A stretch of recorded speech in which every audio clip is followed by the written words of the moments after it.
అదే RTV app వార్తల్ని క్షణాల్లో చదివే అవకాశం ఉంటుంది. ఒక న్యూస్ పేపర్, ఒక టెలివిజన్ ఛానల్ మీ చేతుల్లో ఎప్పుడూ ఉంటాయి.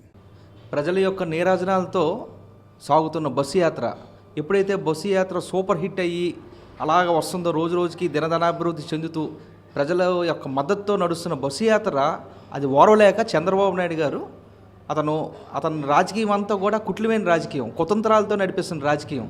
అతను ప్రజలు నమ్ముకోడు, చంద్రబాబు నాయుడు ప్రజలు నమ్ముకోడు, అంతా సెట్టింగ్లే అంతా కూడాను. అలాంటి నేపథ్యంలో చంద్రబాబు నాయుడు కేవలం అతని మీద జగన్మోహన్ రెడ్డి గారికి వస్తున్న ప్రజాస్పందన చూసి ఓర్వలేక ఈరోజు దాడి చేయించాడు అతను.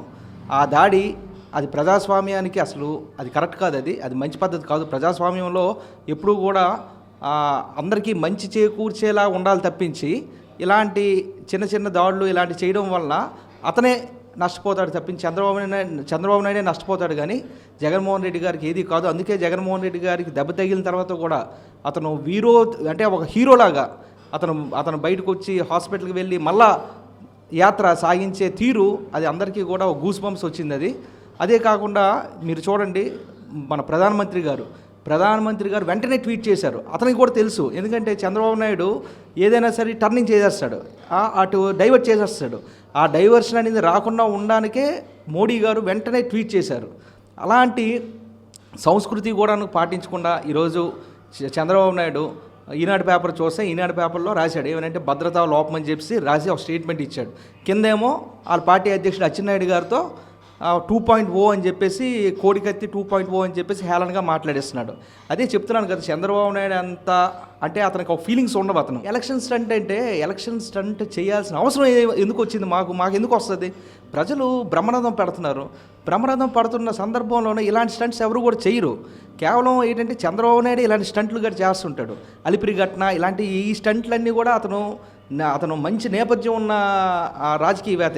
ఇలాంటి స్టంట్లు చేయడంలో అతను ఆరితేరి ఉన్నాడు. అది కాక ఈరోజు ట్వీట్ చేశారు, మోడీ గారు ట్వీట్ చేశారు, స్టాలిన్ గారు ట్వీట్ చేశారు, కేటీఆర్ గారు ట్వీట్ చేశారు. చంద్రబాబు నాయుడు ఏంటిది? ఈరోజు మన అచ్చెన్నాయుడు గారు, మన శ్రీకాకుళం జిల్లాలో పొలిటికల్ జోకర్ ఎవరంటే అచ్చెన్నాయుడు గారితో ఈ స్టేట్మెంట్ 2.0 అని చెప్పేసి అంటున్నాడు.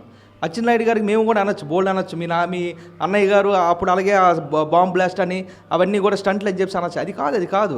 ప్రజాస్వామ్యంలో ఎప్పుడూ కూడా ఒక చెడు జరిగితే దానికి ప్రతిస్పందించాలి, అంతే తప్పించి అది కూడా రాజకీయం చేయాలనే ఆలోచన ఉండకూడదు. ఈరోజు క్లియర్ కట్గా మా అందరికీ తెలుసు, ప్రజలందరికీ తెలుసు, చంద్రబాబు నాయుడు అనే వ్యక్తే, పవన్ కళ్యాణ్ చంద్రబాబు నాయుడు ఓర్వలేక ఇవన్నీ కార్యక్రమాలన్నీ కూడా చేసే అంటే విఘ్నాతం ఎలా కలిగించాలనే ఉద్దేశంతో చేస్తున్నారు. 14న కోడికత్తి అని చెప్పేసి ఆరోపించారు కదా, ప్రజలు నమ్మారా? ప్రజలు ఏం చేశారు?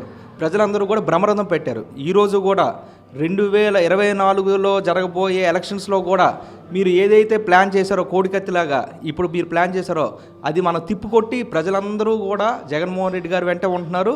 పూర్తిగా 2024లో నిన్నటి వరకు మాకు 175కి 4-5 సీట్లు తగ్గుతాయేమో చిన్న భావన ఉండేది. ఇప్పుడు చెప్తున్నా 175 సీట్లు కూడా వస్తాయి. మరిన్ని వీడియోస్ కోసం ఛానల్ ని సబ్స్క్రైబ్ చేయండి, లేటెస్ట్ అప్డేట్స్ కోసం వాట్సాప్ ఛానల్ ని ఫాలో చేయండి అండ్ లింక్ డిస్క్రిప్షన్ లో ఉంది.